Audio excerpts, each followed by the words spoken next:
والسلام على أشرف الأنبياء وسيد المرسلين نبينا محمد وعلى آله وأصحابه أجمعين. سبحانك لا علم لنا إلا ما علمتنا إنك أنت العليم الحكيم.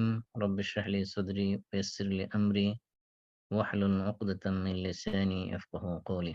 اللهم علمنا ما ينفعنا وانفعنا بما علمتنا وزدنا علما نافعا. الحمد لله আমরা সূরাতুত তাওবা এই সূরার একটা নাম হলো সূরাতুল বারাআ। বারাআ মানে সম্পর্ক ছিন্ন করা। এই সূরার আমরা ২৩ এবং ২৪ এই ২ টা আয়াত আলোচনা করার কথা ছিল। প্রথমে আমরা অনুবাদ করে নিই, তারপরে আমরা বিস্তারিত আলোচনার দিকে যাব ইনশাআল্লাহ। এবং খুবই গুরুত্বপূর্ণ ২ টা আয়াত। এবং আমরা জানি যে অযু ভঙ্গের যেরকম কিছু কারণ আছে, যেকোনো একটা কারণ সংঘটিত হলেই অযু ভঙ্গ হয়ে যাবে। ঠিক তেমনিভাবে ঈমান ভঙ্গেরও কারণ আছে। ঈমান ধ্বংসকারী, ঈমান নষ্ট করে দিবে, অর্থাৎ ঈমান আর থাকবে না, টোটালি কাফের হয়ে যাবে, ইসলামের গণ্ডির ভিতরে থাকবে না। এর মধ্যে একটা অন্যতম বিষয় হলো আল ওয়ালা ওয়াল বারা। এটা একটা পরিভাষা, ইসলাম পরিভাষা। এটাকে আরবিতে বলা হয় আল ওয়ালা ওয়াল বারা।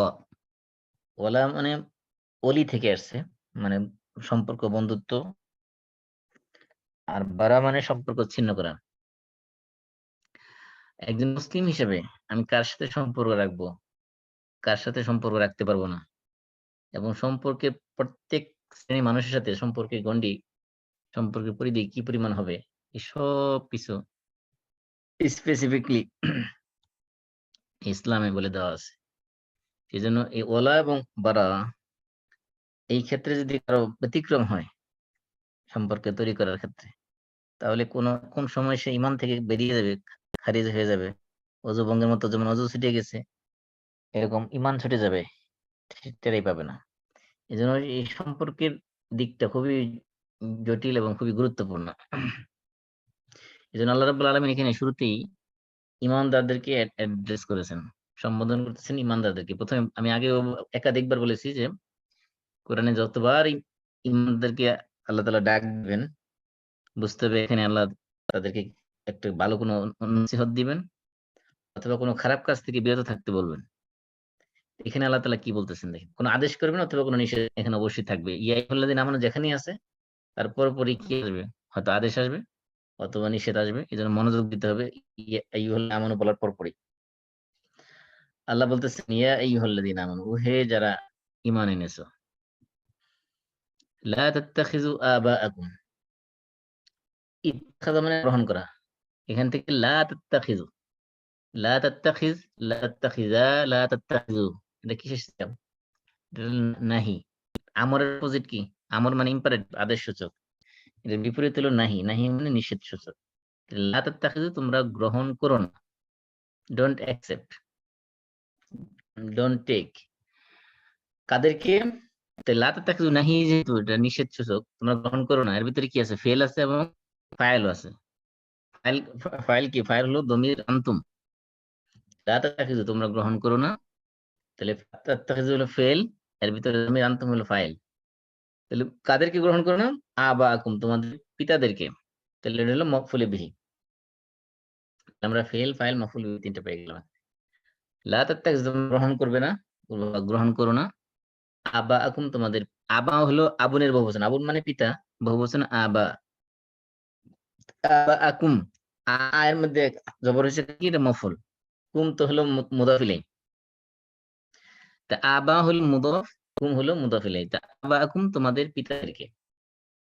এজন্য বাকি পরে সবগুলো দেখেন, এই পরেরটা যে ওয়াও যেহেতু আতফ হয়েছে, এজন্য এই যে মাতালা হলো আবাকুম, এখানে কি আছে? জবর আছে। এই যে ইখওয়ানাকুম, এই নুনের মধ্যে কি আছে? জবর আছে। যেহেতু মাতুফ হলে এরাবের মিল থাকবে। এখানে যার মধ্যে জবর আসছে, এখানে ইখওয়ানা, নুনের মধ্যে কি আসছে? জবর আসছে। তা আল্লাহ বলছেন তোমরা তোমাদের পিতাদেরকে গ্রহণ করো না, ওয়া ইখওয়ানাকুম, এবং তোমাদের ভাইদেরকে কি হিসেবে গ্রহণ করো না? আউলিয়া। আউলিয়া হলো ওলির বহুবচন। ওলি মানে আমরা বলি না আল্লাহর ওলি। আল্লাহর ওলি মানে কি? আল্লাহ বন্ধু।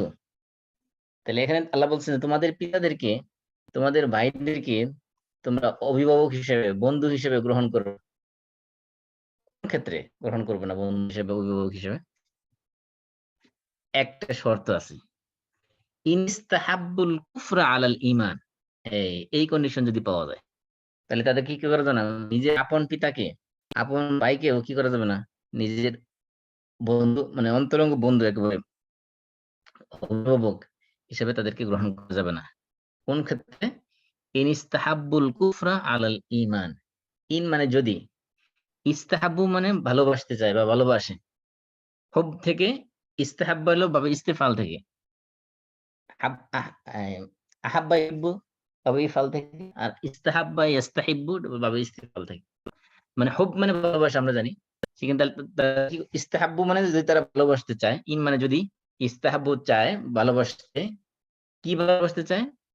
তাহলে ইস্তাহাব্বা ইস্তাহাব্বা ইস্তাহাব্বু, তো ইস্তাহাব্বুটা কোন সিগা? এটা হলো থার্ড পারসন,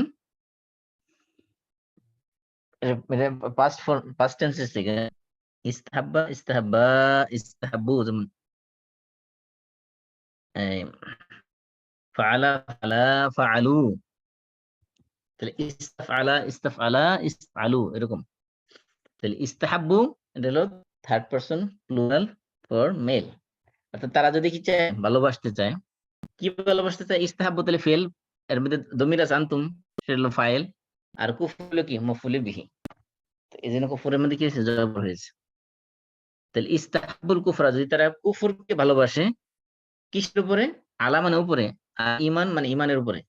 অর্থাৎ ইমানের উপর কি, যদি তারা কুফরকে বেশি ভালোবাসে, অর্থাৎ ইমানের উপরে তারা কুফরকে যদি প্রাধান্য দেয়, তোমাদের পিতা মাতা, আমাদের পিতাদের মধ্যে, তোমাদের ভাইদের মধ্যে এমন যদি কেউ থাকে যারা ইমানের উপরে কুফর অগ্রাধিকার দেয়, প্রাধান্য দেয়, সেই ক্ষেত্রে তাদের কি করো না?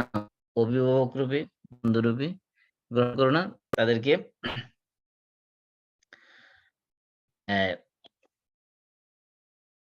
কারণ কি? কারণ বলে দিচ্ছেন, ওমাই ইয়াওয়াল্লাহুম মিনকুম, ওয়াল্লা ইয়াতাওয়াল্লা মানে ওলি হিসেবে গ্রহণ করা। তাহলে ওমান, আর যে ব্যক্তি, ইয়াতাওয়াল্লাহুম, হুম মানে তাদেরকে, তাওয়াল্লা ইয়াতাওয়াল্লা মানে কি? ওলি হিসেবে গ্রহণ করা, বন্ধুরূপে গ্রহণ করা। যারা করবে তাদেরকে বন্ধুরূপে গ্রহণ করবে, মিনকুম তোমাদের মধ্য থেকে। আল্লাহ বলতেছেন, হে ইমানদাররা, তোমাদের মধ্য থেকে যদি কারো পিতা বা ভাই এমন থাকে যে ইমানের উপরে কুফরকে অধিকার দেয়, কুফরকে ভালোবাসে, তাকে তোমরা কি করো না? বন্ধুরূপে গ্রহণ করো না। যদি এমন কেউ গ্রহণ করে, তোমাদের মধ্যে থেকে কেউ যদি করে, এমন পিতামাতাকে বা এমন ভাইদেরকে অভিভাবক হিসেবে, ওই হিসেবে বন্ধুরূপে গ্রহণ করে, তাহলে কি হবে? ফাউলাইকা হুমুজ জালিমুন, তারা জালেম হিসেবে অন্তর্ভুক্ত হবে, জালেমদের অন্তর্ভুক্ত হবে, তারা হলো জালেম। কারণ কি? তারা আল্লাহর নির্দেশ অমান্য করেছে, জুলুম করেছে, তারা তারা হলো জালেম। এই আল্লাহ তাআলা আত্মীয়তার সম্পর্ক, এমনকি বংশগত যে সম্পর্ক, এই সম্পর্ক রক্ষার ক্ষেত্রে ইমানকে মানদণ্ড ধরা হয়েছে, যে ইমান হলো আসল। ইমান নাই তো পিতামাতা থাকলেও তাদের সাথে ইমানের যে মোমেন হিসেবে যে সম্পর্ক, এই সম্পর্কটা থাকবে।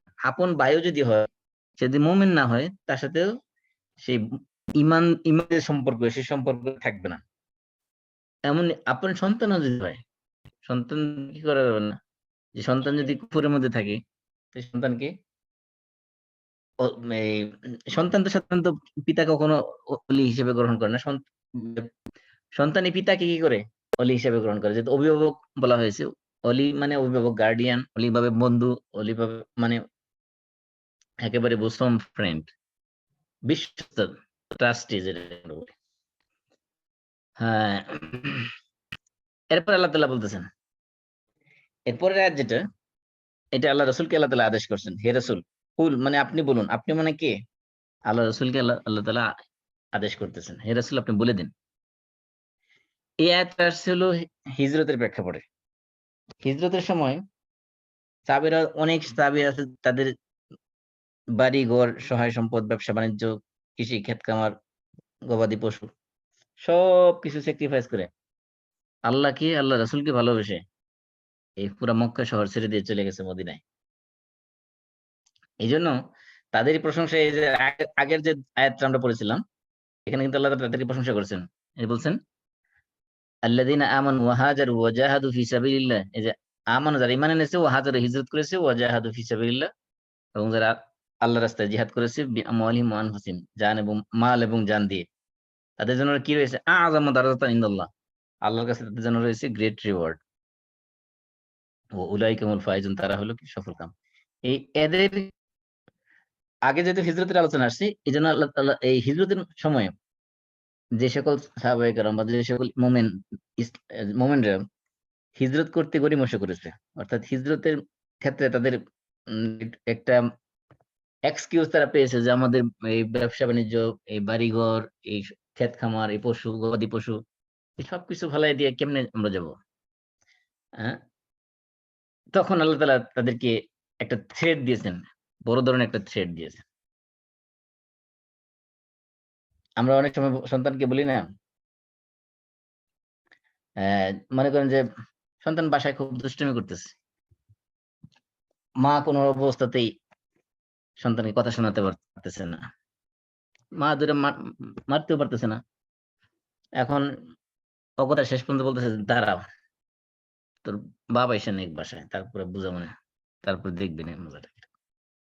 এরকম একটা থ্রেট দেওয়া হয়েছে যে যখন আল্লাহ তাআলা এখানে এইরকম একটা থ্রেট দিলেন আমাদেরকে, কাদেরকে? যারা এই সকল এক্সকিউজ দেখায়া, যে নিজের আপন আত্মীয়-স্বজন আছে, নিজের গোষ্ঠীর লোকজন আছে, ব্যবসা-বাণিজ্য আছে, বাড়িঘর আছে, এই সব কিছু ফেলাই দিয়া আল্লাহ এবং আল্লাহর রাসূলকে ভালোবেসে, আল্লাহর রাস্তায় জিহাদকে ভালোবেসে কিভাবে যাব এই পুরা মক্কা শহর ছেড়ে দিয়ে? এটা কি হয়? যারা এরকম এক্সকিউজ দেখাইছিল তাদেরকে আল্লাহ তাআলা বলতেছেন, কুল হে নবী তাদেরকে বলে দিন। কি বলে দিন? কুল মানে তুমি বলো, তুমি বা আপনি বলুন। এখানে রাসূলকে আল্লাহ তাআলা বলতেছেন। ইন মানে যদি, কানা আবাউকুম, আমরা জানি কানা হইলো এটা ফেলে নাফিস। এই কানার আরো সিস্টার আছে। কানা, সরা, আসবাম, সাদহা, এগুলো আমরা পড়েছি। এগুলোর কাজ কি? এগুলো মুবতাদা এবং খবরের পূর্বে আসে। মুবতাদাকে কি করে? মুবতাদাকে রফা দেয়, খবরকে নাসব দেয়। তাহলে এই যে কানা, এখান থেকে কানা হলো ফেলে নাকিস। এই আবাউকুম, এই আবাউ, আবুনের বহুবচন আবা। এটা পেশ হইছে কারণ কি? এটা হলো ইসমে কানা। এই আবনাউ এগুলো সবগুলো। ইখওয়ানহু এই নুনের মধ্যে পেশ। আজওয়াজু এ এ জিমের মধ্যে পেশ। আশিরাতু তার মধ্যে পেশ। আমওয়ালুন লামের মধ্যে পেশ। তিজারাতুন তার মধ্যে পেশ। মাসাকিনু নুনের মধ্যে পেশ। এই যে সবগুলো পেশ হইছে কারণ কি? কারণ সবগুলো হলো এই কানার ইসমে কানা। এর খবর কোথায়? খবর হইল আহাব্বা। এই যে আহাব্বা, আহাব্বা না হয়ে আহাব্বা হয়েছে কারণ আহাব্বা এটা হলো খবরের কারণ।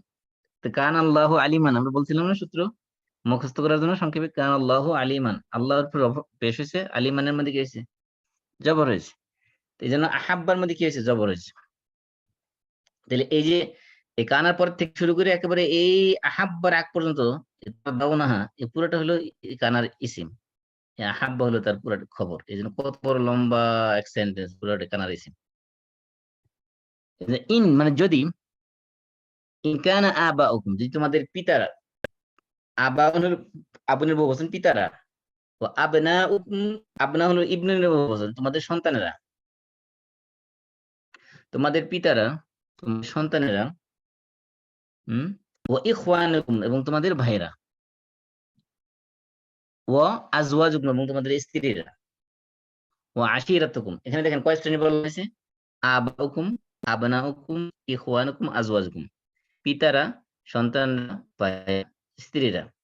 এই যে 4 শ্রেণীর আত্মীয়ের কথা বলা হয়েছে, এই 4 শ্রেণী বাদ দিলে আর যত ধরনের আত্মীয়-স্বজন আছে, এই সবগুলোকে আল্লাহ তাআলা এক কথায় বুঝাই দিয়েছেন। সেটা কি? সেটা হলো আশিরাতুকুম। আশিরা মানে শাব্দিক অর্থ হলো, আমরা আশিরা বলা হয় গোষ্ঠী বা আমরা যেটা বংশ বলি, মানে গোষ্ঠীর লোকজন বলি না আমরা? আল্লাহ তাআলা এই যে আশিরাত বলতে এই 4 শ্রেণীর আত্মীয় কথা, একদম ক্লোজ রিলেটিভ যারা, এদের কথা বলার পরে তারপরে বলতেছে আশিরাতুকুম। আশিরাতুকুম মানে এরা ছাড়া আরো যত সব আত্মীয় স্বজন আছে, সবাইকে একসাথে এক কথায় এক শব্দের মধ্যে আল্লাহ বুঝাই দিয়েছেন তোমাদের আশিরাত, তোমাদের বংশ, এরা সবাই। তো কয়টা জিনিস, তোমাদের পিতারা, তোমাদের সন্তানরা, তোমাদের ভাইয়েরা, তোমাদের স্ত্রীরা, তোমাদের গোষ্ঠীর লোকেরা, এর সবাই। কয়টা হলো, পিতা, সন্তান, ভাই, স্ত্রী, গোষ্ঠী, 5টা। তারপর ও আমওয়ালুন ইকতারাফতুমুহা, আমওয়ালুন ইকতারাফতুমুহা, আমওয়ালুন দিল, তারপরে ইকতারাফতুমুহা, যেহেতু এটা আলিফে হামজাতুল ওয়াসল, এজন্য এটা আগের পেশের সাথে মিলে গেছে। আমওয়াল হলো মালের বহুবচন, সম্পদ। কোন সম্পদ, ইকতারাফতুমুহা, ইকতারাফ মানে হলো অর্জন করা, কামাই করা। ইকতারাফতুম, তাহলে ইকতারাফতা, ইকতারাফতুমা, ইকতারাফতুম, ইকতারাফতুম মানে কি, কোন সিগা, এটা মাদি সিগা, যেমন ফালতুম, ইকতারাফতুম তোমরা কামাই করেছো, তাহলে এটা হলো মাদি সিগা, সেকেন্ড পারসন প্লুরাল। তাহলে ইকতারাফতুমু হা, হা রেফার করে শেষের দিকে, আমওয়ালের দিকে। আর আমরা জানি ব্রোকেন প্লুরাল যত সবগুলো কিসের হুকুম রাখে, ফিমেলের হুকুম রাখে, এজন্য হা প্রনাউন নেওয়া হয় এখানে। হা মানে এটা দমির, আমরা জানি দমির একটা হলো হু, একটা হলো হা। হু হলো মেলের জন্য, হা হলো কিসের জন্য, ফিমেলের জন্য। হু হুমা হুম, হা হুমা হুম। তাহলে হা এখানে কিসের দিকে রেফার করেছে, আমওয়ালের দিকে। আমওয়াল তো সম্পদ, এটা ফিমেল হইলো কিভাবে, শব্দগত ফিমেল, শব্দের দিক থেকে এটা কি, এটা ফিমেল। কারণ আমরা জানি যে ব্রোকেন প্লুরাল যেগুলো আছে, অর্থাৎ জমা মুকাসসার যেটার ভিতরে আমরা বলি, এই ব্রোকেন প্লুরাল সবসময় গ্রামাটিক্যাল দিক থেকে এটা কি হিসেবে কনসিডার করা হয়, ফিমেল হিসেবে কনসিডার করা হয়। সেজন্য ইত্তারাতুমু হা, হা, হা বলতে ওই সম্পদ, ওই মাল। আল্লাহ বলতেছেন যে 5 নম্বর হলো কি, 6 নম্বর, আবাউকুম পিতা, আবনাউকুম সন্তান, ইখওয়ানুকুম ভাই, আজওয়াজুকুম স্ত্রী, আশিরা বংশ, 5টা তো চলে গেল। 6 নম্বর কি, 6 নম্বর হলো ওয়া আমওয়ালুন ইকতারাফতুমুহা, এবং এমন সম্পদ, যে সম্পদ তোমরা করেছো, কামাই করেছো, অর্জন করেছো। এটা এমন সম্পদ না যে শ্বশুর বাড়িতে অথবা আম, ইয়ে হিসেবে, গিফট হিসেবে পাইছো, এমন সম্পদ না। অথবা উত্তরাধিকার সূত্রে পিতা মাতার কাছ থেকে পাইছো, এমন সম্পদ না। বরং তোমরা নিজেরা কষ্ট করে পরিশ্রম করে কামাই করছো, এমন সম্পদ এগুলো। তো কটা গেল, 6টা। আমওয়ালুন সম্পদ, কোন সম্পদ, ইকতারাফতুম, যেটা তোমরা কি করেছো, কামাই করেছো, হা ওই সম্পদকে। তাহলে ইকতারাফতুমুহা, যে সম্পদকে তোমরা কি করেছো, কামাই করেছো, অর্জন করেছো, আর্ন করেছো। 6 নম্বর। 7 নম্বর কি, ওয়া তিজারাতুন, তিজারা মানে তো আমরা জানি, তিজারা মানে ব্যবসা বাণিজ্য। তাখশাউনা কাসাদাহা, তাখশাউনা মানে তোমরা ভয় করো। খাসিয়া ইয়াখশা, ইয়াখশাওয়ানি, ইয়াখশাউনা, তো তাখশা, তাখশাওয়ানি, তাখশাউনা, ইয়াখশাউনা। তাহলে তাখশা, তাখশাওয়ানি, তাখশাউনা, তাখশাউনা না, তাখশাউনা, তাখশাউনা মানে তোমরা কি করো, ভয় করো। খাসিয়াত, ভয়, তিজারাতুন, যেই ব্যবসায় তোমরা ভয় করো, কি ব্যবসা, কিসে ভয় করো, কাসাদাহা, তো তাখশাউনা ফেল, তোমরা ভয় করো। তো এর ভিতরে কি আছে, ফেলের ভিতরে ফাইল আছে, আনতুম। তাখশাউনা তোমরা ভয় করো, কি ভয় করো, কাসাদাহা, কাসাদ মানে লস বা লোকসান। এই যে ব্যবসার তোমরা কি করো, লোকসানের ভয় করো, ব্যবসার লস হবে এই আশঙ্কা, এই আশঙ্কার মধ্যে থাকো। এটা হলো কয় নাম্বার গেল, 7 নম্বর। 8 নম্বর, তাহলে এখানে একটা রেশিও করা হয়েছে, 8:, 8টার সাথে 8 ভার্সেস আপনার 3, 8টাকে 8টাকে কম্পেয়ার করা হয়েছে 3টা জিনিসের সাথে। এই 8টা জিনিসের উপর যদি আপনি 3টা জিনিসকে প্রাধান্য দিতে পারেন, তাহলে আপনি পারফেক্ট ইমানদার বিলিভার। আর যদি এই 3টা জিনিসের উপরে এই 8টা জিনিসে যে কোনো একটা প্রাধান্য দেন, তাহলে বুঝতে হবে আপনার ইমান নষ্ট হয়ে গেছে অলরেডি, ইমানের ভাটা পড়েছে। আল্লাহ এই 7 নম্বর কি বলছেন, তিজারাতুন তাখশাউনা কাসাদহা, তিজারাতুন মানে ব্যবসা, তাখশাউনা তোমরা ভয় করো, কাসাদহা এই ব্যবসার লোকসানের। তাহলে কাসাদা, হা, হায় মার্জা কিসের দিকে, হা রেফার করছে কিসের দিকে, হা এখানে রেফার করছে তিজারাতের দিকে। আর তিজারাত তো ফিমেল, আমরা দেখতেই পাচ্ছি ফিমেলের সাইন আছে গোলতা। 8 নাম্বার কি, ও মাসাকিনু তারদাউনাহা, মাসাকিনু এটা হলো মাসকানের বহুবচন, মাসকান মানে বাসস্থান। আমরা যেখানে থাকি আমাদের হাউস, মাসকানের বহুবচন হলো মাসাকিন। মাসাকিন মানে বাসস্থান। কেমন বাসস্থান? তার দাউনাহা, যে বাসস্থানের প্রতি তোমরা সন্তুষ্ট আছো। অর্থাৎ একটা যে বাসস্থানকে বাসস্থানের প্রতি তুমি সন্তুষ্ট আছো মানে কি, যে বাসস্থানে বসবাস করতে তোমরা স্বাচ্ছন্দ্য বোধ করো, তোমরা পছন্দ করো, আনন্দের মধ্যে থাকো, এই সব কিছু। তাহলে এই 8টা জিনিসের কথা বলা হয়েছে, যে তোমাদের পিতারা, তোমাদের সন্তানরা, তোমাদের ভাইয়েরা, তোমাদের স্ত্রীরা, তোমাদের বংশের লোকজন, তোমাদের এমন সম্পদ যে সেই সম্পদ তোমরা নিজেরা কামাই করেছো, এবং ব্যবসা, যে ব্যবসার লস হওয়ার আশঙ্কা করো, লোকসান হওয়ার আশঙ্কা করো, ও মাসাকিন তারদাউনাহা, এবং এমন বাড়িঘর, যে বাড়িঘরে তোমরা আহ থাকতে পছন্দ করো, যে বাড়িঘরে তোমরা থাকতে ভালোবাসো, এমন বাড়ি। এই সবগুলো, এই 8টা জিনিস যদি তোমাদের কাছে অধিক প্রিয় হয়ে থাকে, আহাব্বা মানে অধিক প্রিয়, ইলাইকুম তোমাদের কাছে,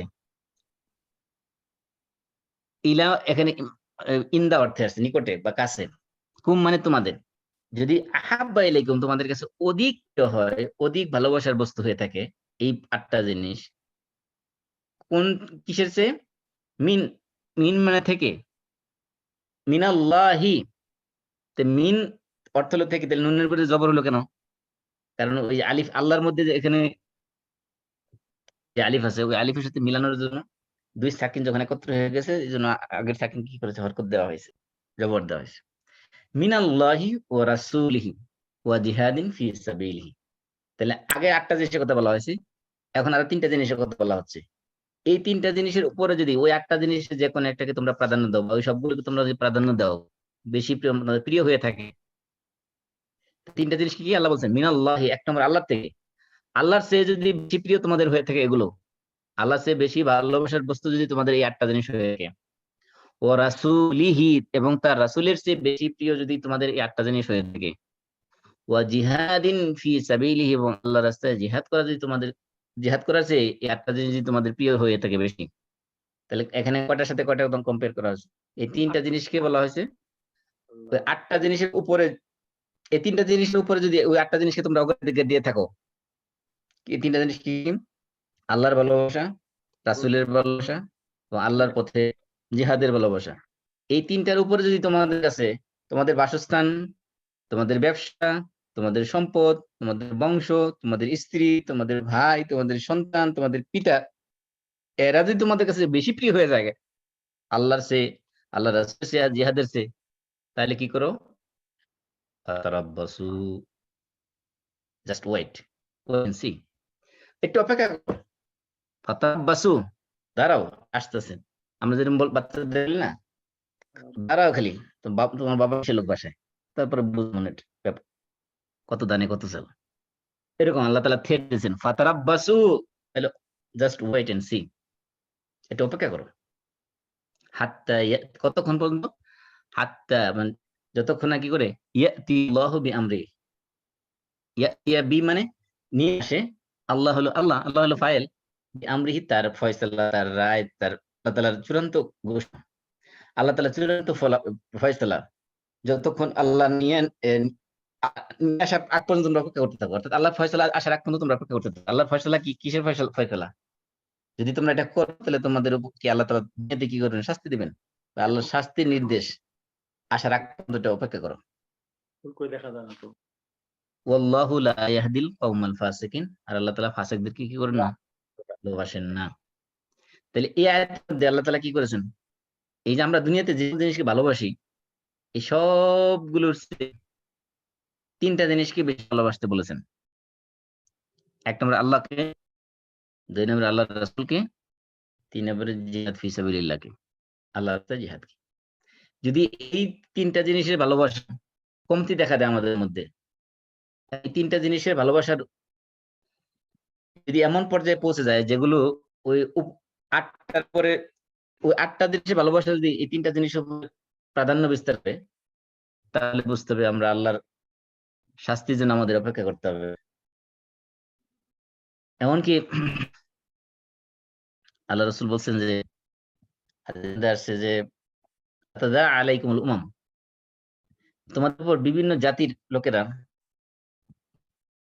তোমাদের কি হবে? তাতাদা আলাইকুমুল উমাম, বিভিন্ন জাতিরা তোমাদের বিরুদ্ধে একত্রিত হবে। ইউশিকু আন তাতাদা আলাইকুমুল উমাম কামা তাতাদা আল আকালাতু ইলা কাসরাতিহা, যেমন ভাবে একটা খাবার প্লেটের সামনে যারা গ্রহণ করবে তারা চতুর্দিক থেকে এসে একত্রিত হয়, জমায়েত হয়, এমন ভাবে পৃথিবীর বিভিন্ন জাতিরা তোমাদের বিরুদ্ধে একত্রিত হবে, তোমাদের বিরুদ্ধে আক্রমণ করবে।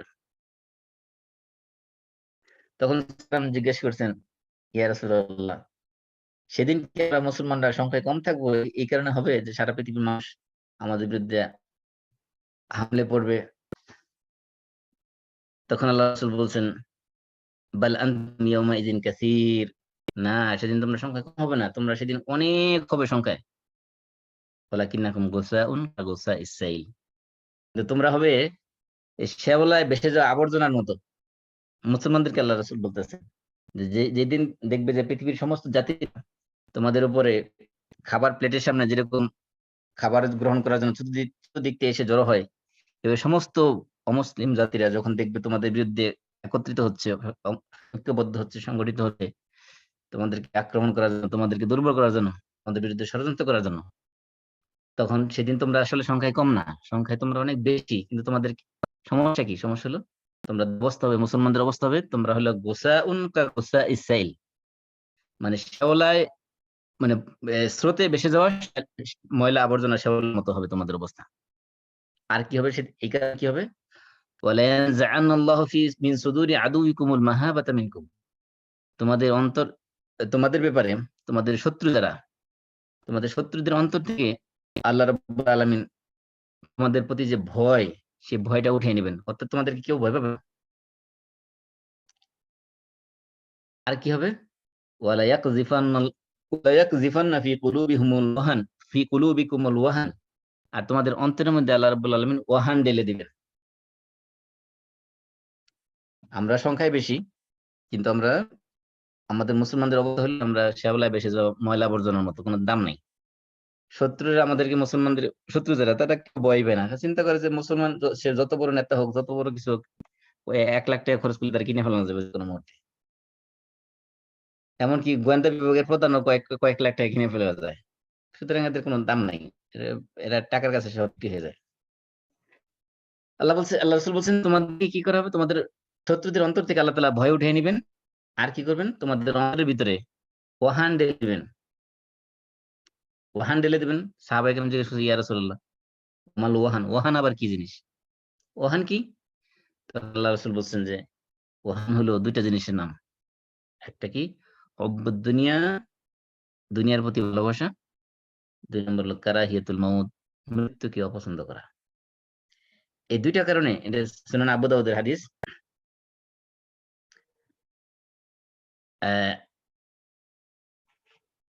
আল্লাহ রাসূল এখানে বলছেন যে মুসলমানদের যে অধঃপতন শেষ জামানায় হবে, মুসলমানদের কে অমুসলিমরা যে ভয় পাবে না, তাদের উপর চতুর্দিক থেকে আক্রমণ চালাবে, চতুর্দিক থেকে তাদের ব্যাপারে ষড়যন্ত্র করবে।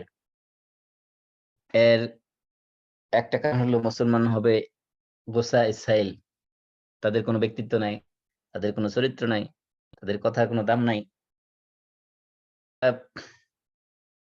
শ্যাওলায় ভেসে যাওয়া ময়লার মতো, আবর্জনার মতো। এই কারণে আল্লাহ তাআলা কি করবেন? শত্রুদের অন্তর থেকে ভয় উঠাই নেবেন। আল্লাহ রাসূল বলছেন যে নুসিরতু বির-রু'বি মাসিরাতা শাহরিন, আল্লাহ রাসূলকে আল্লাহ তাআলা যে সকল স্পেশাল ইউনিক ফিচার বা ক্যারেক্টারিস্টিক দিয়েছেন, তার মধ্যে একটা হলো যে আল্লাহ রাসূলকে আল্লাহ তাআলা রু'ব দিয়ে, মানে ভয় দিয়ে, শত্রুর অন্তরের মধ্যে ভয় দিয়ে, মাসিরাতা শাহরিন, 1 মাস পথ চলে, মানে চলার পরে যে ডিসটেন্স অতিক্রম করা যায়, শত্রুর অন্তরের মধ্যে এত পরিমাণ ভয় আল্লাহ তাআলা ঢেলে দিবেন, রাসূলের ভয়ে শত্রুরা ওই 1 মাসের পথ দূরে থেকে তারা ভয় পাবে। এইটা ভয়টা ছিল রাসূলের ব্যাপারে। অমুসলিমরা রাসূলকে এতটা বেশি ভয় পাইত। কিন্তু আজকে মুসলমানদের কেউ ভয় পায় না, কারণটা কি? এই আল্লাহ তাআলা শত্রুদের অন্তর থেকে ভয় উঠিয়ে নিয়েছেন 1 নম্বর। 2 নম্বর কি হয়েছে? মুসলমানদের অন্তরের মধ্যে আল্লাহ ওয়াহান ঢেলে দিয়েছেন। ওয়াহান, ওয়াহান জিনিস, ওয়াহান হলো 2টা জিনিস, হুব্বুদ দুনিয়া দুনিয়ার প্রতি মহব্বত, দুনিয়ার প্রতি ভালোবাসা। 2 নম্বর হলো কারাহিয়াতুল মাউত, মৃত্যুকে অপছন্দ করা।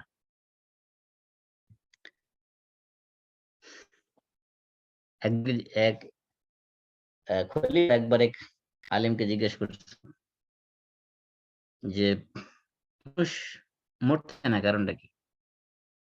বলে যে তারা দুনিয়াকে আবাদ করেছে পরকে ধ্বংস করার মাধ্যমে। আর এটা স্বাভাবিক যে মানুষ আবাদ করা জায়গা পেলে ধ্বংসস্তূপের মধ্যে কেউ যেতে চায় না।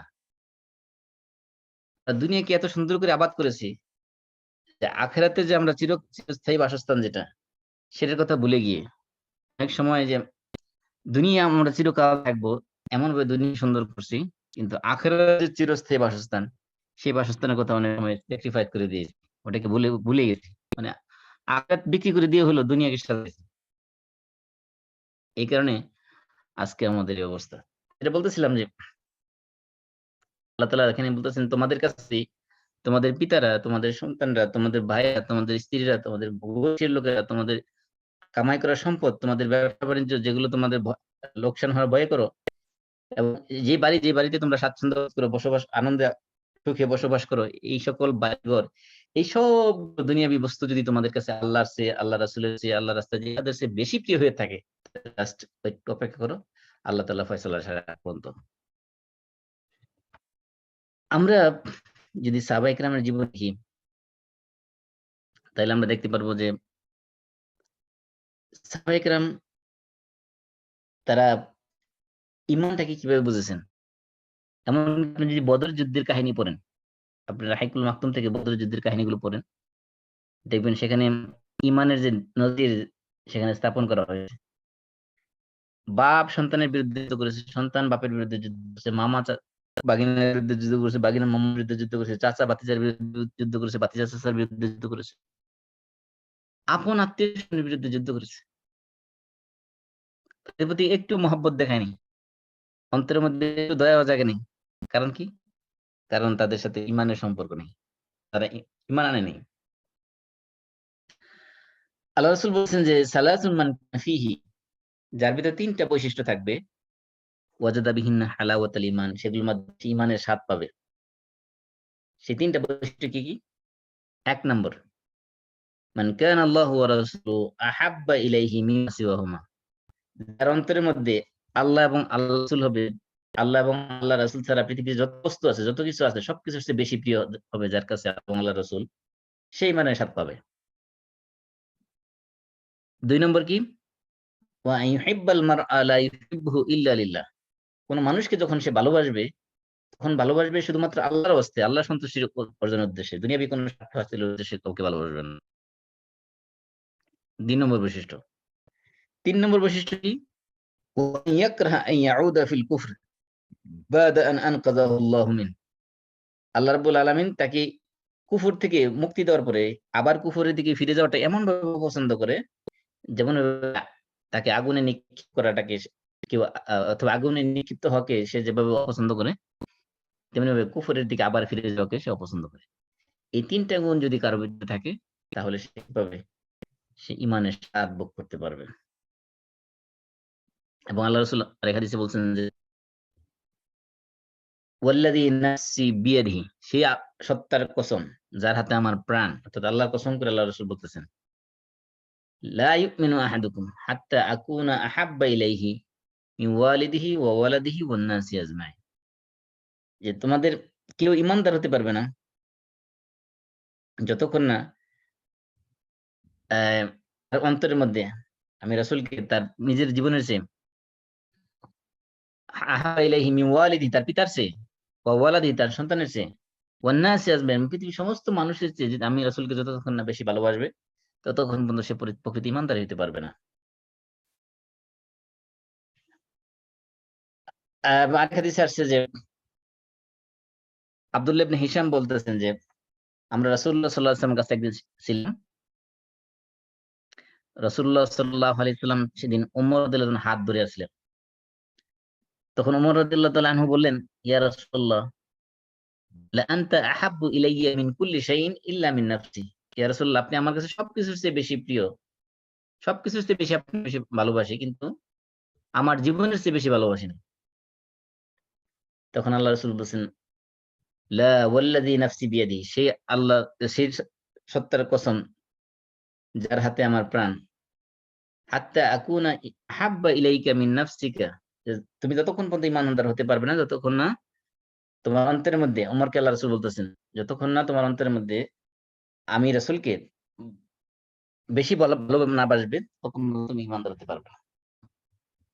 তখন ওমর রাদিয়াল্লাহু বললেন, ফাইন্নাহু আন ওয়াল্লাহি লা আনতা আহাব্বু ইলাইয়া মিন নাফসি, হে রাসূল, আপনি আমার কাছে আমার জীবনের চেয়েও বেশি প্রিয়। তখন আল্লাহ রাসূল বলছেন, আল আনা ইয়া ওমর, ওমর, এই এখন তুমি কি হয়েছে, পরিপূর্ণ ঈমানদার হতে পেরেছো। এজন্য রাসূলের মহব্বত অন্তরের মধ্যে এমন পরিমাণ থাকতে হবে যে পৃথিবীর সবকিছুর উপরে আল্লাহ রাসূলকে প্রাধান্য দিতে হবে, অগ্রাধিকার দিতে হবে। তাহলে সে পরিপূর্ণ মুমিন হতে পারবে। এবং আল্লাহ রাসূল বলছেন যে, অন্য হাদিসে বলছেন, যদি তোমরা ইজা তাবায়াতুম বিল আইনা, বাইল আইনা, মানে বাকিতে বিক্রয় আর কি। বাকিতে বিক্রয় বলতে এটা জাহিলি যুগের একটা বেচাকেনার সিস্টেম ছিল, বাইল আইনা, যে বিক্রি করতে যে পরে টাকা দিবে। দেখা গেল যে এই টাকা পরিশোধ করতে না পারে, ওইটা আবার বিক্রি করা জিনিস আবার কম দামে কিনে নিয়ে আসতো। মনে করেন আমি একটা জিনিস আপনার কাছে বিক্রি করলাম, যে পরে আপনি টাকা দিবেন, কিন্তু দেখা গেল টাকা উসুল করতে পারতেছে না। এখন যে দামে বিক্রি করছি, আমি বিক্রি করলাম এর চেয়ে কম দাম দিয়ে, আবার ওই জিনিস আমি কি করলাম, কিনে নিলাম। আল্লাহ রাসূল বলছেন, যদি তোমরা বাইল আইনা করো এবং গরুর লেজ ধরে বসে থাকো, মানে কি তোমরা খালের কাজ করো, ওরা যদি তুমি এবং যদি তোমরা ক্ষেত খামার নিয়ে সন্তুষ্ট থাকো, কৃষি কাজ নিয়ে সন্তুষ্ট থাকো, ও তারাকতুমুল জিহাদ, এবং আল্লাহর জিহাদ যদি তোমরা ছেড়ে দাও, অর্থাৎ তোমরা ব্যবসা বাণিজ্য, এই রাখালের কাজ, গবাদি পশু চারণ, এবং এই ফসলের মাঠে যদি তোমরা সময় ব্যয় করো, ব্যস্ত থাকো নিয়ে, আর জিহাদ যদি তোমরা ছেড়ে দাও, তাহলে কি করবে আল্লাহ তাআলা? সাল্লাল্লাহু আলাইকুম যুল্লান লা ইয়ানজিউহু হাত্তা তারজিউ ইলা দীনিকুম। যে আল্লাহ তাআলা তোমাদের উপর অপমান, লাঞ্ছনা, এমন লাঞ্ছনা অপমান তোমাদের উপর চাপিয়ে দিবেন, যে এটা আল্লাহ তাআলা তোমাদের কাছ থেকে ততক্ষণ পর্যন্ত তুলে নেবেন না, যতক্ষণ না তোমরা তার দ্বীনের কাছে ফিরে যাবে।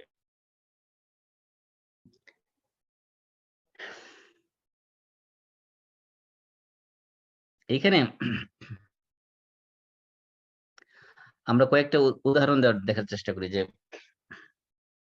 আল্লাহ রাসূল সাল্লাল্লাহু আলাইহি ওয়াসাল্লাম এবং সাহাবায়ে কেরাম আল্লাহর দ্বীনকে তারা কিভাবে অগ্রাধিকার দিয়েছেন সবকিছুর উপরে। একটা উদাহরণ দিলাম আমরা, যে আব্দুল্লাহ ইবনে হুযাফা আস-সাহমি, একজন প্রসিদ্ধ সাহাবী। ওনার একটা প্রসিদ্ধ ঘটনা আছে। আব্দুল্লাহ ইবনে হুযাফা আস-সাহমি, রোমানরা, রোম যখন তাকে বন্দী করলো, এবং রোম সম্রাটের কাছে যখন তাকে নিয়ে যাওয়া হলো, আব্দুল্লাহ ইবনে হুযাফা আস-সাহমিকে, তখন রোম সম্রাট তাকে দেখে একটা প্রস্তাব দিল। বলল, তুমি খ্রিস্টান ধর্ম গ্রহণ করো, তাহলে আমি আমার রাজত্বের যা আছে তার অর্ধেক তোমাকে দিয়ে দিব। আমার কিংডমের যতটুকু আছে তার অর্ধেক তোমাকে দিয়ে দিব।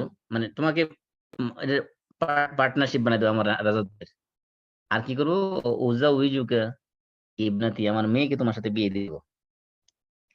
পুরো রাজত্বের মালিক হয়ে যাবা, রাজত্বের হয়ে যাবা, আমার মেয়েকে বিয়ে করতে পারবা। শর্ত কি একটাই, কি করো, ইসলাম ধর্ম ত্যাগ করে জাস্ট খ্রিস্টান ধর্ম গ্রহণ করো। আব্দুল্লাহ ইবনে হুযাফা বলছিল সেদিন, বলছিল, লাউ আ'তাইতি জামিআ তামলিক ওয়া জামিআ মা তামলিকুহুল আরব আলা আন আরজি'a আন দীনি মুহাম্মদ তারফাতা আইনিন মা ফাআলতু। আব্দুল্লাহ ইবনে হুযাফাকে, হুযাফা রিপ্লাই দিল যে, যদি তুমি তোমার রাজত্ব তো তোমার যতটুকু আছে, তুমি সেটা থেকে আমাকে দিতে পারবা, তোমার ক্ষমতা আছে। তোমার পুরো রাজত্ব সেটা যদি আমাকে দিয়ে দাও, এমনকি গোটা আরব জাতি যে রাজত্বের মালিক, তার তার মালিকও যদি আমাকে বানায় দাও, আর তার বিনিময়ে যদি আমার কি মুহাম্মদ সাল্লাল্লাহু আলাইহি সাল্লামের দিন থেকে এক পলকের জন্য, এক নিমেষের জন্য দিনকে ছেড়ে দিতে বলো, আমি সেটা করব না। তখন রোম সম্রাট তাকে বলল, ইজান আকতুলুক, আমি তোমাকে হত্যা করব। তখন আব্দুল্লাহ ইবনে হুযায়ফা বললেন, আনতা ওয়াসাক, তোমার যা ইচ্ছা তুমি করতে পারো, কারণ এখন তো বন্দী, তার তো কোনো ক্ষমতা নাই। তখন বাদশাহ রোম সম্রাট আদেশ করলো, উমিরা বিহি ফাসুলিবা, তার ব্যাপারে আদেশ দিল বাদশাহ যে তাকে চড়াও, ক্রুসিফাইড করো তাকে, এবং কিছু তীরন্দাজদের আদেশ দিলেন যে তার শরীরের মধ্যে তীর মারো দূর থেকে, এবং তার দুই হাতের মধ্যে, দুই পায়ের মধ্যে তীর মারা হচ্ছে, একদিক দিয়ে তীর মারা হচ্ছে, আর পাশে একজন দাঁড়ায় থেকে তাকে খ্রিস্টান ধর্ম গ্রহণ করার জন্য আহ্বান করতেছে। মানে তাকে এমন নির্যাতন করা হচ্ছে যাতে করে কি করে খ্রিস্টান ধর্ম ত্যাগ করে একসময় ইসলাম ধর্ম ত্যাগ করে খ্রিস্টান ধর্ম গ্রহণ করে। দেখা যাচ্ছে যে বা সে কি করলো, অস্বীকার করলো যে খ্রিস্টান গ্রহণ করবে না। তখন বাদশাহ আদেশ করলেন রোমান সম্রাট যে তাকে নামায় ফেলো। নামে আনা হলো। আনার পরে চিন্তা করলো যে যেহেতু তীর নিক্ষেপ করার মাধ্যমে তাকে সাহায্য করা যাচ্ছে না, মানে তাকে ফিরানো যাচ্ছে না দিন থেকে, একটা বিকল্প ব্যবস্থা করা যায়। বিকল্প ব্যবস্থা কি? রাজা বললো যে একটা বিশাল বড় একটা পাতিল নিয়ে আসো, তামার একটা পাতিল নিয়ে আসা হলো। এই পাতিল গরম করা হলো, এর ভিতরে পাতিলের মধ্যে তেল দিয়ে গরম করা হলো, এবং আরো অন্যান্য বন্দী যারা ছিল তাদেরকে নিয়ে আসা হলো, এবং তার চোখের সামনে একজন একজন বন্দী ওই পাতিলের মধ্যে গরম তেলের ভিতরে ছাড়া হলো। সে নিজের চোখে দেখতেছে যে শরীরের দিক দিয়ে হাড় চলে যাচ্ছে, এদিকে গোস্ত চলে যাচ্ছে। তারপরে এই অবস্থায় তাকে বলা হলো যে তুমি খ্রিস্টান ধর্ম গ্রহণ করো। আবার সে অস্বীকার করলো, বললো যে আমি খ্রিস্টান ধর্ম গ্রহণ করবো না। তখন তাকে তার ব্যাপারে আদেশ করা হলো যে তাকে কি করো, তাকে ধরে এই পাতিলের ভিতরে ফেলে দাও। তখন তাকে যখন উপরে তোলা হলো রশিদে বেঁধে পাতিলের ভিতরে নিক্ষেপ করার জন্য, তখন তিনি কান্না করে দিলেন। তখন অনেক মনে মনে খুশি হলো, বললো তার মন মনে হয় এখন নরম হয়ে, মনে হয় একটু ভয় পেয়েছে এই শাস্তি দেখার পরে। এখন মনে হয় খ্রিস্টান ধর্মে দাওয়াত দিলে খ্রিস্টান ধর্ম গ্রহণ করবে। তখন তাকে যখন নিয়ে আসা হলো, খ্রিস্টান ধর্ম তার সামনে পেশ করা হলো যে তুমি খ্রিস্টান ধর্ম গ্রহণ করো। তখন তিনি বললেন, আব্দুল্লাহ ইবনে হুযায়ফা সাহমি বললেন যে আমি এই জন্য কান্না করেছি যে ইন্নামা বাকাইতু লিআন্না নাফসি ইন্নামা হিয়া নাফসুন ওয়াহিদা। আমি আজকে কান্না করতেছি এই কারণে যে আমার শুধুমাত্র একটা নাফস, একটাই মাত্র জান, একটাই মাত্র প্রাণ, তুলকা ফি হাযিহিল কিদর আস-সাআ ফিল্লাহ, এই মুহূর্তে আল্লাহর দ্বীনের জন্য আমাকে এই মুহূর্তে গরম পাতিলের মধ্যে নিক্ষেপ করা হবে, আমার একটা মাত্র নাফস, একটা মাত্র প্রাণ। আহবাবতু আন ইয়াকুনা লি বিইদাদিন বিআদাদি কুল্লি শা'রাতিন মিন জাসাদি নাফসুন তু'আযাবু হাযাল আযাব ফিল্লাহ। বরং আমি এই মুহূর্তে এটা পছন্দ করতেছি যে আমার যদি আমার শরীরের যে পরিমাণ পশম আছে, এই প্রত্যেকটা পশমের সমতুল্য যদি আমার দেহের ভিতরে নাফস থাকতো, প্রাণ থাকতো, আর আল্লাহর রাস্তায় এই আযাব সহ্য করতে করতে আমার প্রত্যেকটা নাফস, প্রত্যেকটা প্রাণ যদি বেরিয়ে যেতে পারতো, তাহলে আমি শান্তি পেতাম, আমার কাছে এটা ভালো লাগতো। তোমরা মনে করো না যে আমি তোমার এই আযাব দেখে, তোমার এই নির্যাতন দেখে আমি ভয় পেয়ে গেছি, বরং আমি এই জন্য কাঁদতেছি যে আমার কেন আজকে আল্লাহ তাআলা একটা নাফস দিয়েছেন।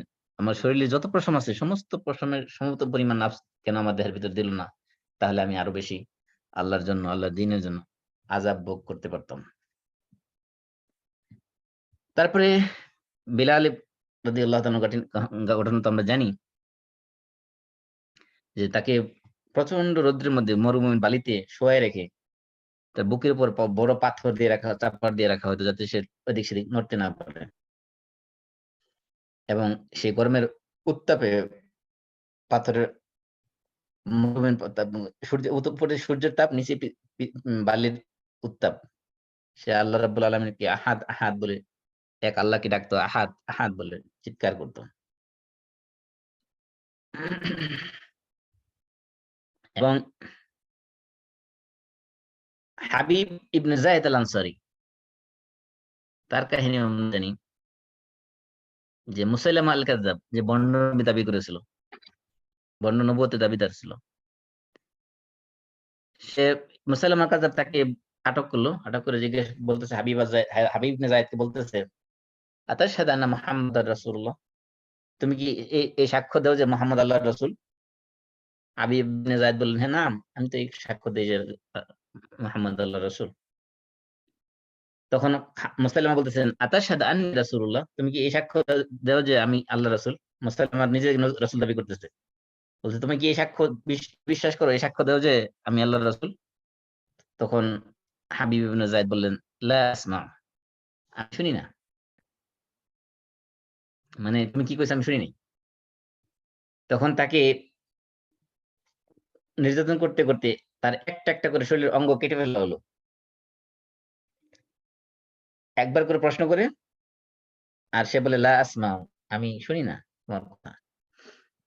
আর এভাবে তার শরীরে একটা একটা করে শরীরের অঙ্গকে কেটে ফেলা হচ্ছিল। তারপর কি করে নাই, দিন থেকে এক বিন্দু পরিমাণ সরে যায়নি।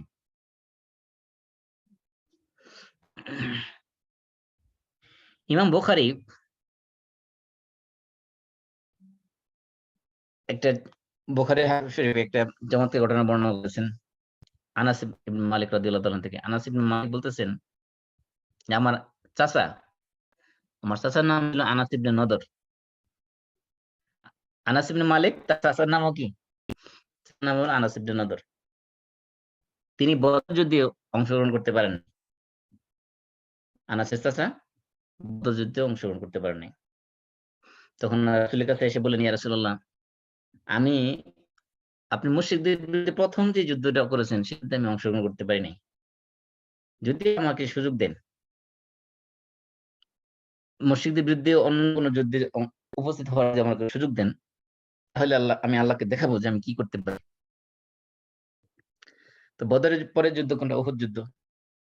উহুদ যুদ্ধ যখন আসলো, তখন যেদিন মুসলমানদের পরাজয়ের মতো একটা অবস্থা সৃষ্টি হলো, যে মুসলমানদের যে তীরন্দাজ বাহিনীকে আল্লাহ রাসূল করে রেখেছিলেন পাহাড়ের দিক দিক দেখার জন্য, তারা যখন নেমে আসলো যুদ্ধ শেষ হয়ে গেছে মনে করে, তখন একটা ভয়াবহ অবস্থা সৃষ্টি হলো। তখন সে বলতেছিল, আল্লাহুম্মা ইন্নী আ'তাযিরু ইলাইকা মিম্মা সানাআ হাউলাই, যে সাহাবায়ে কেরাম যা করছে এর জন্য আল্লাহর কাছে আমি এক অপারগতা প্রকাশ করছি, এবং এই মুশরিকরা যা করছে তার থেকে আমি তোমার কাছে সম্পর্ক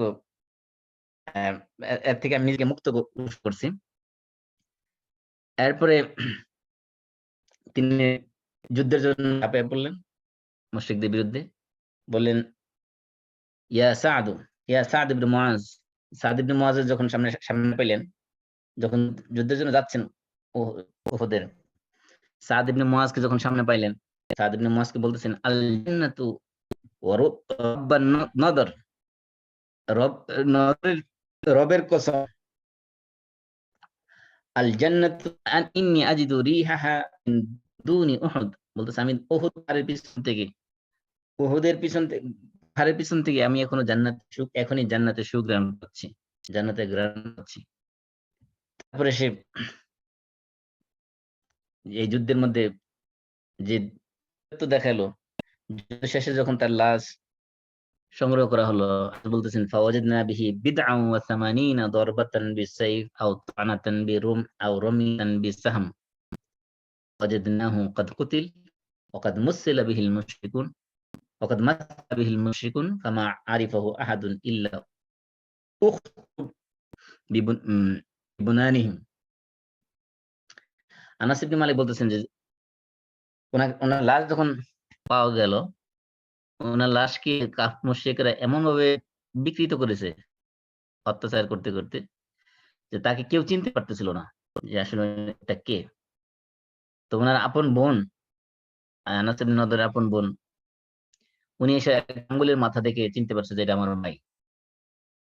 আনাস বলতেছেন সেদিন ওনার শরীরের মধ্যে দেখে পেলাম ৮০টার উপরে বিধন বা হয় ৩ থেকে ৯ পর্যন্ত সংখ্যা, অর্থাৎ ৮৩ থেকে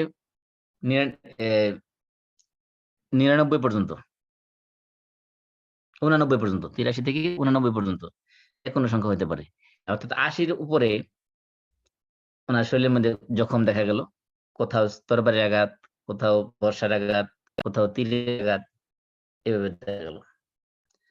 তখন আনাস বলতেছেন যে আমরা মনে করতাম যে এই আনাস ইবনে নদরের ব্যাপারে আল্লাহ তাআলা কোরআনে আয়াত নাযিল করেছেন, মিনাল মুমিনিনা রিজালুন, মুমিনদের মধ্যে কিছু পুরুষ আছে এরকম, সাদাকু মা আহাদুল্লাহ আলাইহি, যারা তাদের আল্লাহ রাব্বুল আলামিনের সাথে দেওয়া অঙ্গীকারকে তারা পূরণ করেছে।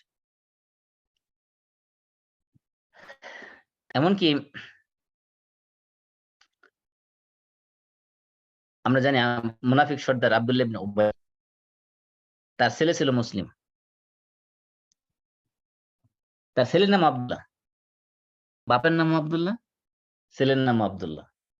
তাহলে কি হবে? আব্দুল্লাহ ইবনে আব্দুল্লাহ। আব্দুল্লাহ ইবনে উবাই মুনাফিক সর্দার ছিল, তার ছেলে ছিল মুসলমান, ছেলের নাম আব্দুল্লাহ। তো আব্দুল্লাহ একদিন আল্লাহ রাসূলের কাছে আসলেন, এসে বললেন, ইয়া রাসূলুল্লাহ, যে আমি শুনতে পেলাম যে আপনি আমার পিতা আব্দুল্লাহ ইবনে উবাইকে হত্যা করতে চান। হে রাসূল, আপনি যদি তাকে হত্যা করতে চান তাহলে সেই আদেশটা আমাকেই দিন, আমি হত্যা করতে চাই। আমি হত্যা করে আমার পিতার মাথাটাকে আপনার সামনে নিয়ে আসবো। কারণ কি? বলতেছে লাকাদ আলিমাতিল খাজরাজ, খাজরাজ গোত্রের লোকেরা জানে যে তাদের মধ্যে, খাজরাজের মধ্যে, মা কানা লাহা মিন রাজুলিন আবাররা বিওয়ালিদাইহি মিন্নি, এই মদিনার খাজরাজ গোত্রের মধ্যে আমার চেয়ে পিতামাতার বাধ্য সন্তান এই খাজরাজ গোত্রের মধ্যে আর কেউ নাই। খাজরাজ গোত্রের সবাই এটা জানে ভালো করে। ওয়া ইন্নী আখশা আন তা'মুরা গায়রি ফায়াকতুলাহু, আমি আশঙ্কা করতেছি আপনি হয়তো আমাকে ছাড়া অন্য কাউকে হয়তো আদেশ করবেন যে আমার পিতাকে হত্যা করার জন্য। ফালা তাদাউনি নাফসি আনজুর ইলা কাতিল আব্দুল্লাহ ইবনে উবাই ইয়ামশি ফিন নাস ফাআকতুলু মুমিনান বিকাফির আদখুলুন নার। বলতেছে আমি চাই না যে আপনি অন্য কাউকে আদেশ করেন আমার পিতা মুনাফিক সর্দার আব্দুল্লাহ ইবনে উবাইকে হত্যা করার জন্য। যদি আপনি অন্য কাউকে আদেশ করেন তাহলে মনে হইতে পারে সেই লোকটা আমার পিতাকে হত্যা করে ফেলবে। আর ওই হত্যাকারী আমার সামনে দিয়ে যখন হাঁটবে আমি তো সহ্য করতে পারবো না। আমি আমার পিতার হত্যার প্রতিশোধ নিতে যেয়ে হয়তো ওই লোককে হত্যা করে ফেলবো। তখন দেখা যাবে যে আমি একজন কাফেরের বিনিময়ে, অর্থাৎ কাফেরের হত্যার প্রতিশোধ হিসেবে একজন ঈমানদারকে আমি হত্যা করে ফেলবো। তার ফলে আমি কি করব? জাহান্নামে যাব। এজন্য আপনি চিন্তা করেন যে একজন ছেলে হওয়া সত্ত্বেও তার আপন বাপকে হত্যা করার জন্য রাসূলের কাছে কি করছেন? পারমিশন চাচ্ছেন, যে কারণ অন্য কেউ যদি হত্যা করে তাহলে সেই হত্যাকারীকে আবার তার হত্যা করতে হয়তো প্রতিশোধ নিতে তার মন চাবে, এই কারণে।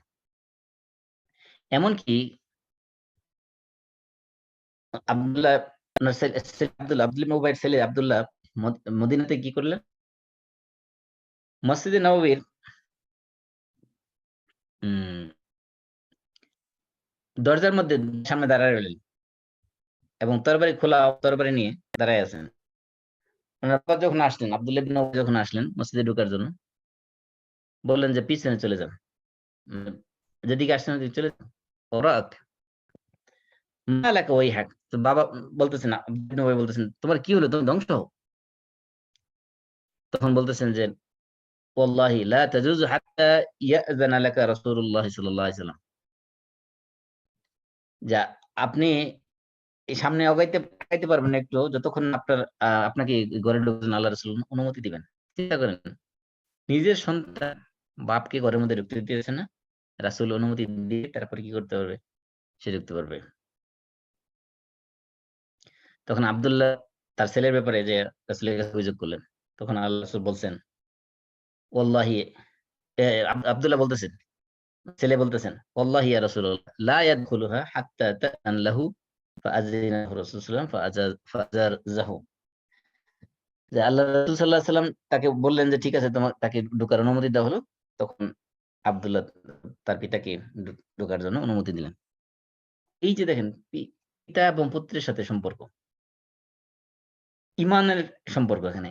এখানে তো দুনিয়াবী কোনো সম্পর্ক না। ইমানের কারণে পিতা মুনাফিক হওয়ার কারণে, সন্তান ইমানদার হওয়ার কারণে পিতাকে কোনো ছাড় দিতেছে না এক মুহূর্তের জন্য। এই জন্য ইসলামের একটা গুরুত্বপূর্ণ বিষয় হলো আকিদার ক্ষেত্রে, সেটা হলো আকিদাতুল ওয়ালা ওয়াল বারা। কারণ যারা কাফেরদেরকে বন্ধুরূপে, অন্তরঙ্গ বন্ধু হিসেবে গ্রহণ করে, তাদের ব্যাপারে আল্লাহ বলছেন, ওয়ালাউ কানু ইউমিনুনা বিল্লাহি ওয়ান নবী ওয়া মা উনজিলা ইলাইহিম মাত্তাখাযুহুম আউলিয়া ওয়ালাকিন্না কাসীরাম মিনহুম ফাসিকুন। সূরা মায়েদার ৮০ থেকে ৮১ নম্বর আয়াতে আল্লাহ বলছেন, যদি তারা ঈমানদার হতো, কার প্রতি?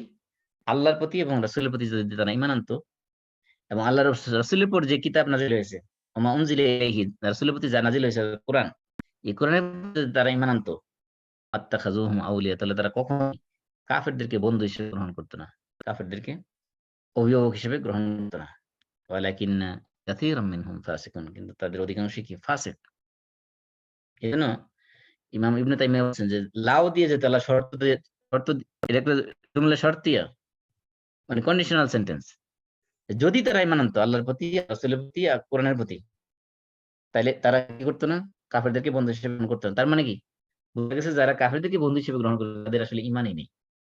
আল্লাহ যেহেতু শর্ত বলছেন, আমরা জানি যে ইজা ফাতা শর্ত ফাতাল মাশরুত। মনে করেন ফর এক্সাম্পল বলল, তুমি যদি আমার কাছে আসো তাহলে আমি তোমার কাছে যাব। তাহলে এটা কন্ডিশনাল। একজন আসলে একজন যাবে। এখন যদি সে না আসে তাহলে অটোমেটিকলি যাবে না। এই তো। কিন্তু আল্লাহ বলছে যদি তাদের ঈমান আনতো তাহলে তারা কাফেরদেরকে বন্ধুরূপে গ্রহণ করতো না। তার মানে কি বোঝা গেছে? তারা কাফেরদেরকে বন্ধুরূপে গ্রহণ করেছে, মানে তাদের কি নেই? তারা ঈমান আনেনি। ঈমান তাদের ঈমান থেকে তারা খারিজ হয়ে গেছে।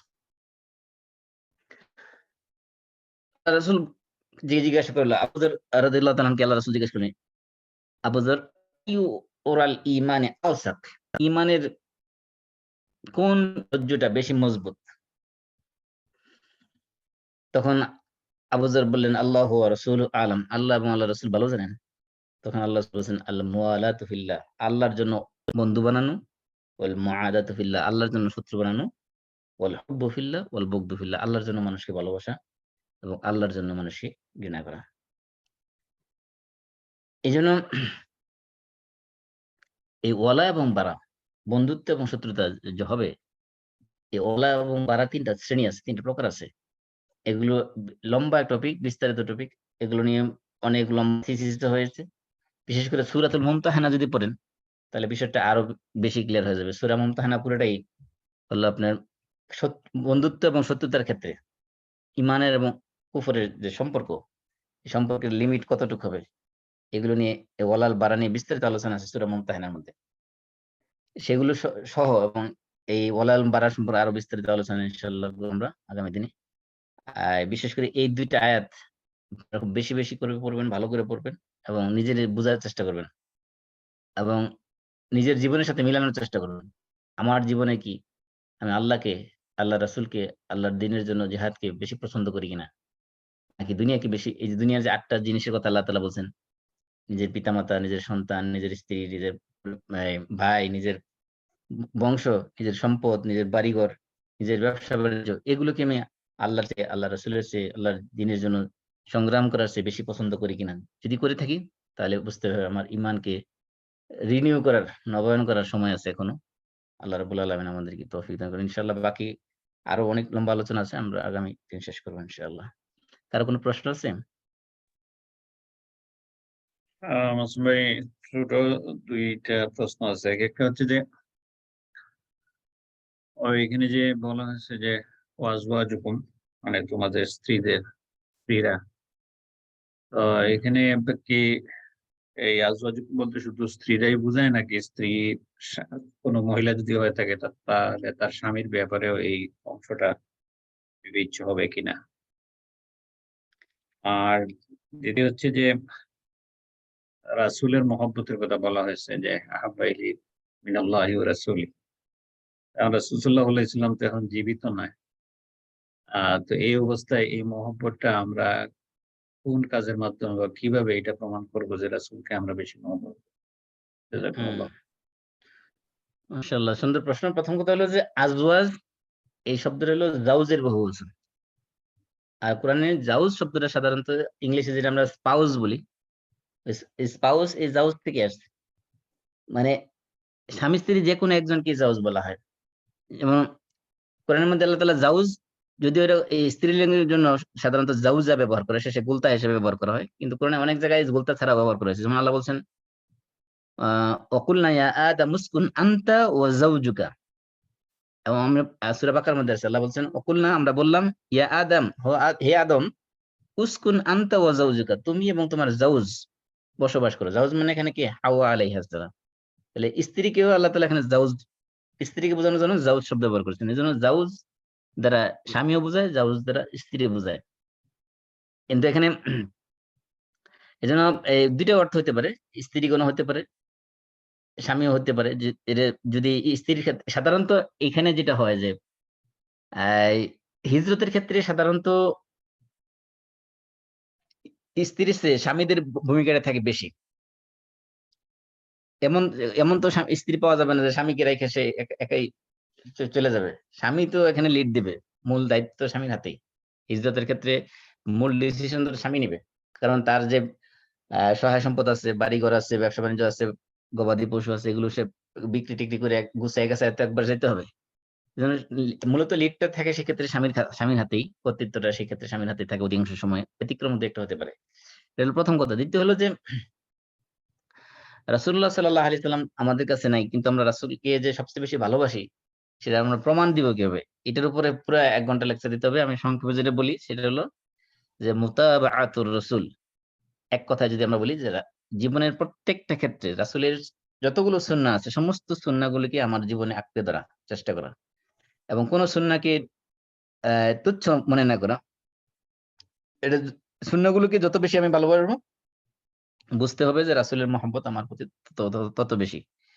এজন্য বেশি বেশি এই রাসূলের, আমাদের বিশেষ করে প্র্যাকটিক্যাল লাইফে যে সকল সুন্নাহ আমরা চর্চা করতে পারি, সেগুলো আমরা কখনো যাতে ছেড়ে না দিই। অনেক সময় দেখা যায় যে আমরা শুধু চিন্তা করি ফরজ পড়লেই হবে, সুন্নত সুন্নত তো না পড়লেও চলে। এই সুন্নত তো না পড়লে চলে মানে কি? আমি এখানে রাসূলের সুন্নতকে ইগনোর করা বা এটাকে কম গুরুত্ব দেওয়া মানে হলো রাসূলের গুরুত্ব আমার অন্তরে কমে গেছে। আরেকটা জিনিস মনে রাখবেন যে সুন্নতের গুরুত্ব যখন কার কাছে কমে যায়, অটোমেটিক্যালি বাই ডিফল্ট তার ভিতরে ফরজের গুরুত্ব আস্তে আস্তে কমতে থাকে। এক পর্যায়ে দেখবেন যে সে ফরজ ছেড়ে দিলেও কি করবে না, তার কাছে এটা কোনো ব্যাপারই না। এই ১ দিন ২ দিন ছুটতেই পারে। এজন্য রাসূলকে মহব্বত করতে হলে সবচেয়ে বেশি গুরুত্বপূর্ণ রাসূলের যত সুন্নাত আছে। রাসূলের সুন্নাত বলে শুধুমাত্র জিলাপি আর মিষ্টি খাওয়া না। এই যে কয় না যে খাওয়ার পরে মিষ্টি খাওয়া সুন্নত। এটা একটা বানোয়াট কথা। রাসূল সাল্লাল্লাহু আলাইহি ওয়াসাল্লাম সবসময় খাওয়ার পর মিষ্টি খাইতেন এরকম কোনো হাদিস নেই। এইজন্য শুধু মিষ্টি খাওয়া সুন্নত এগুলো না। এই যে এখানে আল্লাহ তাআলা বলছেন ওয়া জিহাদ ফি সাবিলিল্লাহ, এটাও একটা সুন্নত, রাসূলের সুন্নত। রাসূল জীবনে ১৭ টা যুদ্ধে সশরীরে অংশগ্রহণ করেছেন। এমনকি রাসূল যে সকল যুদ্ধে অংশগ্রহণ করেছেন সেগুলো লিস্টও আছে। আপনি যখন সিরাতের কিতাব পড়েন সেগুলো। এগুলো রাসূলের সুন্নত। রাসূলের সুন্নত বলতে শুধুমাত্র জিলাপি খাওয়ার, মিষ্টি খাওয়ার, এগুলো শুধু রাসূলের সুন্নত না। রাসূল জীবনে যা করেছেন সবগুলোই রাসূলের সুন্নত। রাসূলের বিশেষ করে ৪০ বছর বয়স থেকে শুরু করে নবুয়ত পাওয়ার পর থেকে ৬৩ বছর বয়স পর্যন্ত যত আমল তিনি করেছেন, সেগুলো যদি রাসূলের জন্য স্পেসিফিক না হয়ে থাকে, কিছু কাজ আছে যেগুলো রাসূলের জন্য খাস, সেগুলো আমাদের জন্য অনুমোদন নাই। ওগুলো ছাড়া বাকি যত কাজ আছে সবগুলোই রাসূলের সুন্নাহ। এজন্য রাসূলকে মহব্বত করতে হলে রাসূলের সুন্নাহকে মহব্বত করতে হবে। রাসূলের সুন্নাহকে আঁকড়ে ধরার জন্য চেষ্টা করতে হবে। কারণ হলো আ একটা কথা আছে না? ইন্নাল মুহিব্বা লিমা ইউহিব্বু ইউতিউ। একজন যে যাকে ভালোবাসে সে তার কথা মতো চলে। তার আনুগত্য করে। আপনি মনে করেন যে একজনকে ভালোবাসেন, সে আপনাকে ৩ দিন অ্যাপয়েন্টমেন্ট দিল যে অমুক জায়গায় এসো। আপনি একদিনও গেলেন না। তাহলে তার মানে ভালোবাসা টিকবে? দুনিয়াবি ভালোবাসা টিকবে না। আর আল্লাহর ভালোবাসা, আল্লাহ রাসূলের ভালোবাসা মানে হলো আল্লাহ যা করতে বলছেন, আল্লাহ রাসূল যা করতে বলছেন সেগুলোকে দুনিয়ার সমস্ত কাজের উপরে প্রাধান্য দেওয়া। আল্লাহ যখন বলছেন নামাজ পড়তে, আকিমুস সালাত, এই নামাজ যখন ওয়াক্ত হয়ে যাবে, নামাজের যখন সময় হয়ে যাবে, নামাজকে আমি সবচেয়ে বেশি অগ্রাধিকার দিচ্ছি কিনা, নাকি নামাজের উপরে অন্য কাজকে বেশি অগ্রাধিকার দিচ্ছি, সেটার মধ্যে বুঝতে হবে আমি আল্লাহকে সবচেয়ে বেশি ভালোবাসি কিনা। ঠিক তেমনি রাসূলের সুন্নাহর ব্যাপারে যখন আসবে, আমি সুন্নাহকে অগ্রাধিকার দিচ্ছি কিনা নাকি সুন্নাহকে ইগনোর করার চেষ্টা করছি, সেটা বোঝা যাবে যে আমি রাসূলের সুন্নাহকে বেশি মহব্বত করি কিনা। আশা করি বুঝে আসছে। জাযাকুমুল্লাহ খাইর। জি, আমরা সবাই কাফারাতুল মাজলিস পড়ি। সুবহানাকাল্লাহুম্মা ওয়া বিহামদিক আশহাদু আল্লা ইলাহা ইল্লা আনতা আস্তাগফিরুকা ওয়া আতুবু ইলাইক। আসসালামু আলাইকুম ওয়া রাহমাতুল্লাহি ওয়া বারাকাতুহু। ওয়ালাইকুম আসসালাম ওয়ালাইকুম আসসালাম ওয়া রাহমাতুল্লাহি ওয়া বারাকাতুহু। ওয়া রাহমাতুল্লাহি ওয়া বারাকাতুহু।